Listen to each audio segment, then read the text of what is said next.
Tama na, Jezero! Jezero, tumigil ka na! Anong nangyayari sa kanya?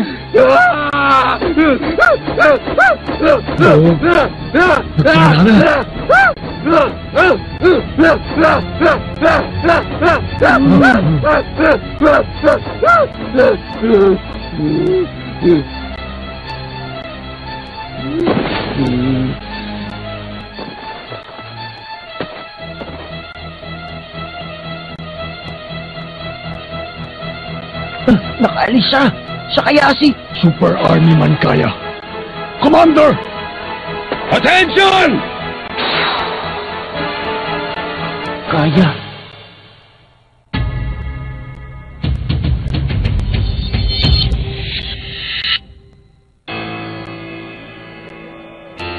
May peklot ka, Sir Savia. Si Kaya may kagagawa ng peklot na ito. Natalo ka ni Kaya? Hindi siya natatalo. Maging ako nakilala sa bansang na pinakamataas sa lahat ng mga army men. Yun na palang pinaka-importanting pakikipaglaban ko. Yung laban ko kay Kaya.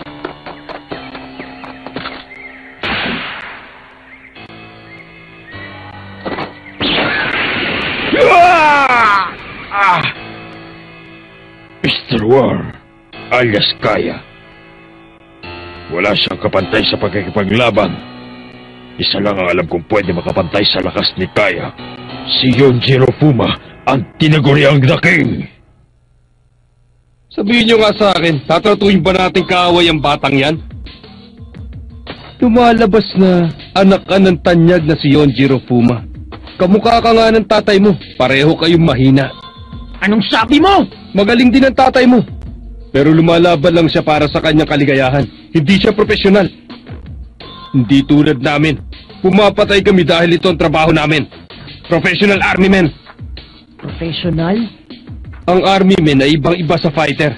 Misyon naming talunin ng sino man. Dahil professional kami, hindi namin kinukwestiyon ang bagay na to. Kapag merong utos, kailangan namin magsimulang umatake. Kahit anong paraan, kailangan namin manalo. Tama ng kwento sa mga ginagawa niyo. Tingin mo ba interesado ako? Ang taong makakapantay kay Yonjiro Fuma ay tinalo ko na kahapon. Si Jezero at si Kaya ay isa lang pala. Dahil dyan, hindi na kita pagbibigyan.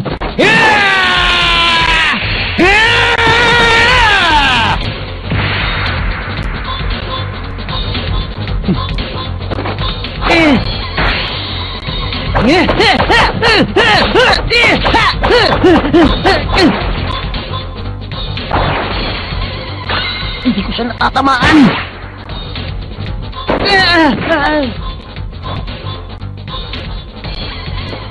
Mali ka. Hindi na ako ang Jezero na tinalo mo kahapon.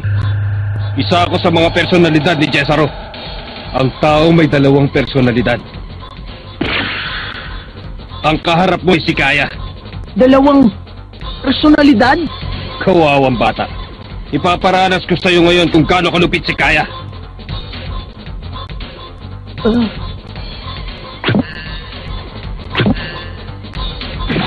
Manood ka. Susubukan ko ngayong baguhin ang konfigurasyon ng aking utak. Babaguhin mo? Ang plural hormone ay kayang pabagalin ng pagdudugo at kayang palakasin ng aking pakiramdam sa tugatog nito. Kaparehas din kaya yan ng brain endorphin? Para makontrol ang katawan at mga nerves ng mga nilalang. Ito ay isang scientific na material na inilalabas ng katawan. Kaya kong lumakas ng todo na hindi kaya ng normal na tao. Dahil dito, para na akong isang immortal. Isang immortal na walang kayang tumalo kahit sino man.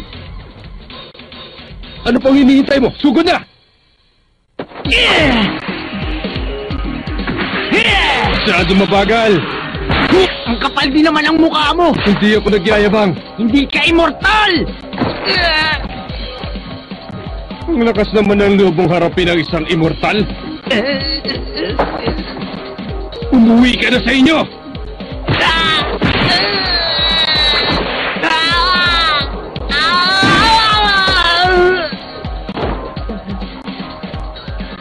ang nilalabas na lakas sa loob ng katawan. Ito ay adrenaline.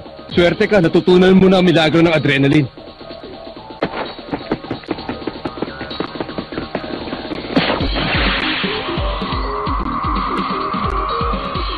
Hindi na sa tao.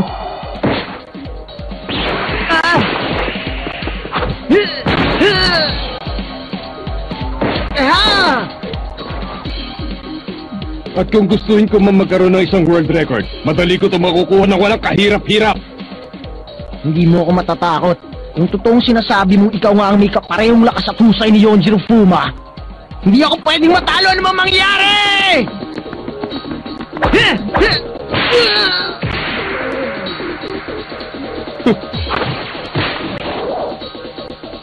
Nasubukan mo na bang bumagsak sa lupa na may bilis na 80 kilometers per hour? Na para bang bumagsak ka simula sa ikapitong palapag?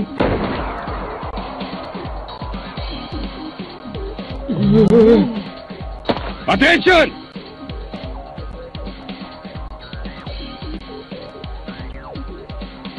Hindi dapat ang lupa ang katakutan, kundi ang gravity. Ngayon tapos na tayong seleksyon ng lupa. Gusto mo bang malaman kung paano bumagsak sa tubig na may bilis na 80 kilometers per hour?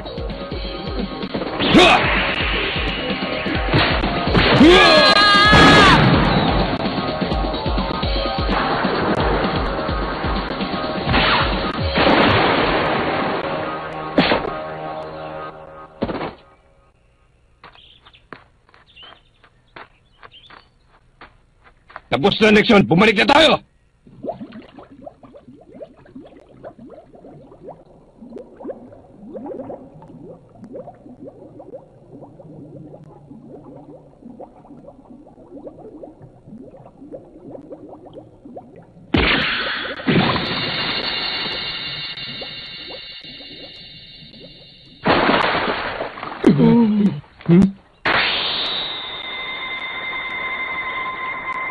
Nakaahon pa siya.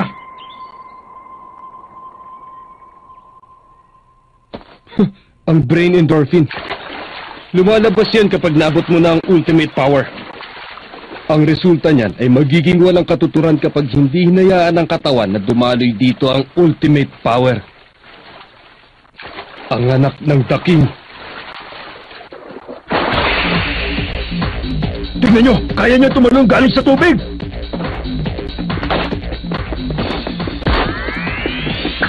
Kaya niya nang ilagay ng mga suntok ni Kaya.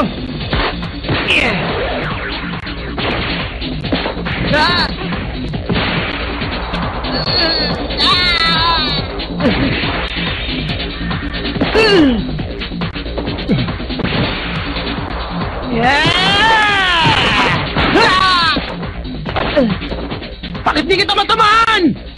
Tama ka, hindi mo ako matamaan. Pero alam mo ba kung bakit ganito nangyayari, bata? Gusto mo malaman? Hindi ka sinusunod ng katawan mo. Dahil ako sinusunod yan. Ano? Ang katawan ko? Hindi sumusunod sa akin? Kaya nalalaman ko kung saan susunod na tatama ang kamay at paa mo.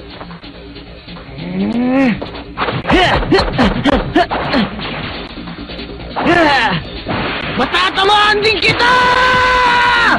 Tumigil ka na! Hanggang kailan mo hayaan maghirap yung katawan mo? Ano? Tingnan mo mabuti ang katawan mo. Ang daming peklat at ang mga muscle mo'y pilipit, mali ang hubog. Yan ang pruweba ng 10 taong pagpapahirap mo sa iyong katawan. Hindi mo kailangan pahirapan ang katawan mo para maging mas malakas ka. Yan ang dahilan kaya ka naghihirap ng ganyan. Ang pilipit at maling hubog ng iyong muscle, bilis at teknik. Yan ba talaga ang kailangan ng iyong katawan? Pinabaliwala mo lang na kailangan din ng katawan mong pahinga. Kaya tingnan mo, nagkakaganyan tuloy ang katawan mo. Alam mo ba kung anong nangyayari sa milyon-milyong cell sa katawan mo? Sila'y umiyak. Hindi nila sinusunod ang kaluluwang walang pag-ibig. Dahil sa sobrang pagsasanay ko, napapasama pala lalo ang katawan ko. Tingnan mo katawan ko. Wala ni isang pilipit na muscle. Ito ang epekto ng adrenaline. Natural at perpekto ang pagkakahubog. Hindi tulad ng sayo na dinadaan sa pamamagitan ng lakas. Gusto mo ikwento ko? Ang mga pangyayari kung paano ko naging si Army Mancaya? 15 taon na nakakaraan nung nagsanay ako bilang isang mersenaryo. Ang Vietnam War ang unang totoong gyerang napuntahan ko. Naranasan ko ang sining ng pagkitim ng buhay. Di ko na maalala kung kailan ako napahamak.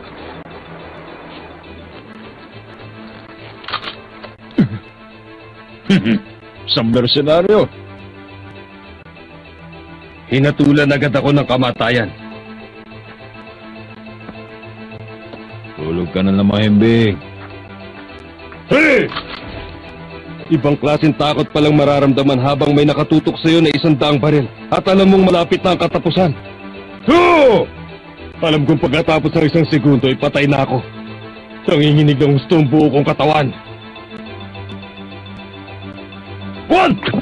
Sa mga oras na yun, nagkaroon ng himala. Hindi ko alam kung ano nangyayari sa katawan ko. Kamatayan, nalalapit na.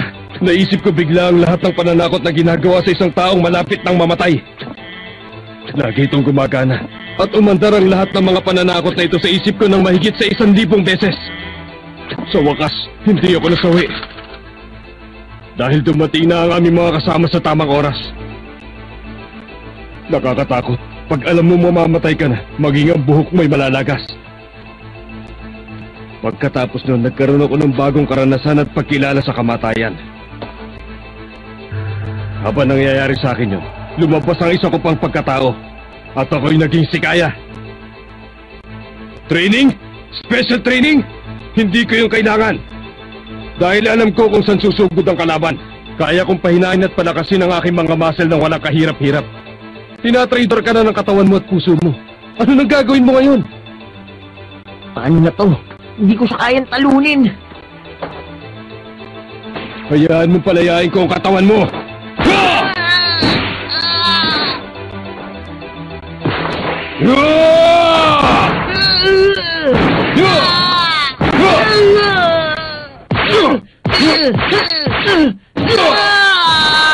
Gusto kaya talagang kumawala ng katawan ko.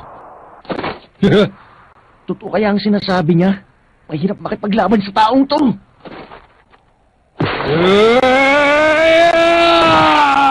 Napakalakas na sipa. Ayoko na uling mabugbog. Pag sumipas ulit, babagsak na ako. Kalayaan sa katawan ng kailangan.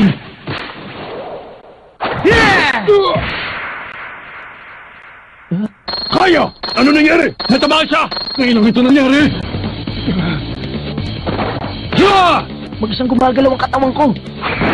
Tapos ng napakaraming beses na pag-atake, at tumama rin!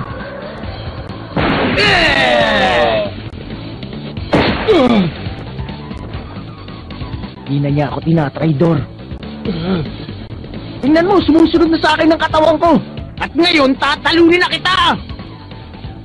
Ibang klase. Isang unconscious attack. Pero hindi mo pa rin kayang ulitin yon.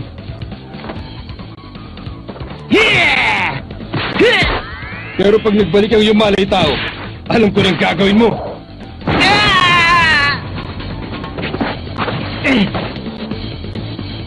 Dahil sa ginawa mo, hindi na kita pagbibigyan! Hindi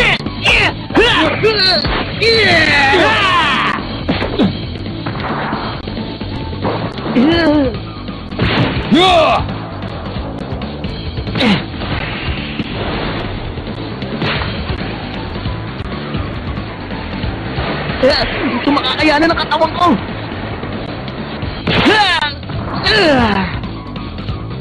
Ibang klase talaga. Nakayanan niya. Ilalabanan ng lakas ng mga braso niya. Tumama ulit!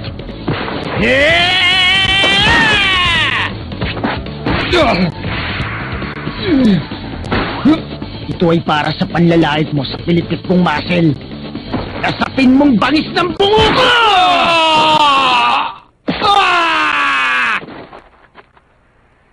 Gusto na niyang gawin yun. Nako, wag naman kaya muna. Paano natin siya pipigilin? Teka, adrenaline pa rin ba yan?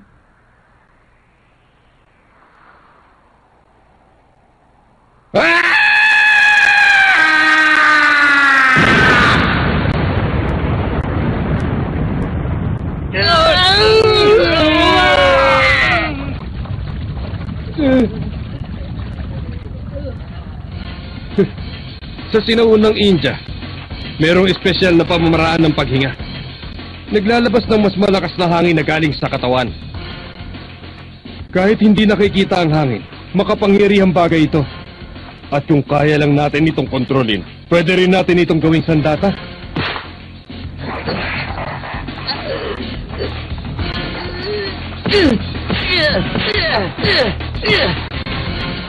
Sinusuntok niya ang sarili niya para hindi siya makatulog. Baliw lang ang susuntok sa sarili niyang mukha.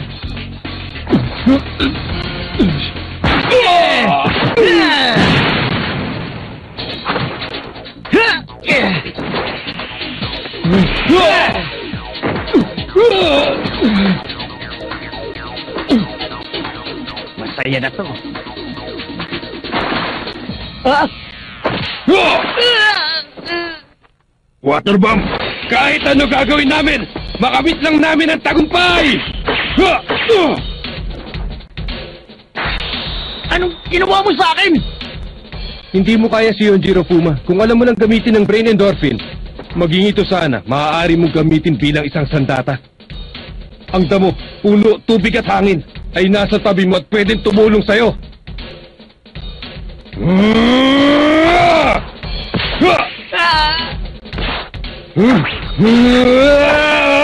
Ang hangin man!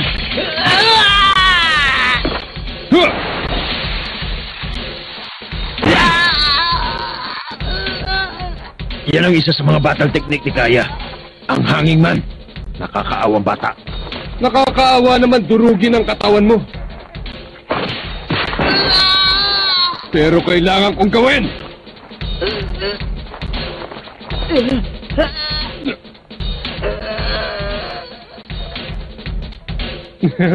Hanggang dito na lang ba kayang gawin ng anak ng The King?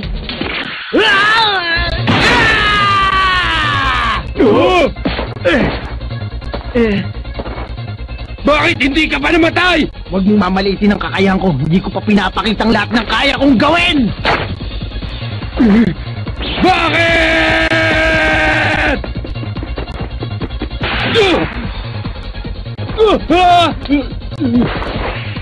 Hand attack! Foot attack! Ito ang lahat ng aking sandata!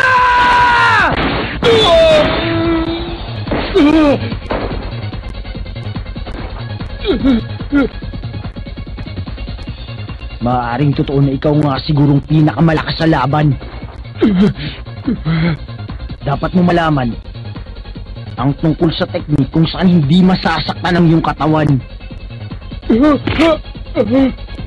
Commander! Ayos lang po ba kayo?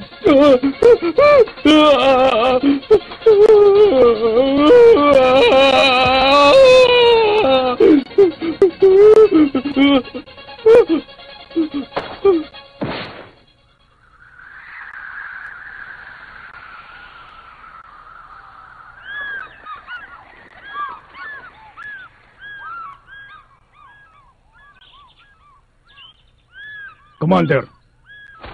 Commander!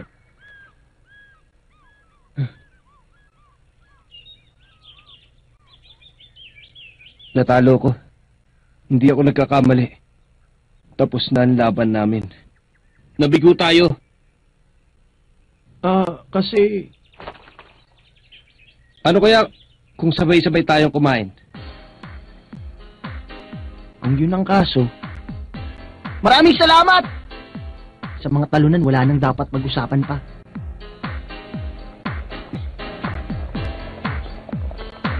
Gutom ka na, ano? Pasensya na. Wala kasi akong dalang pagkain eh. Ha? Ganito lang karami? Tanda to ng pagkakaibigan natin.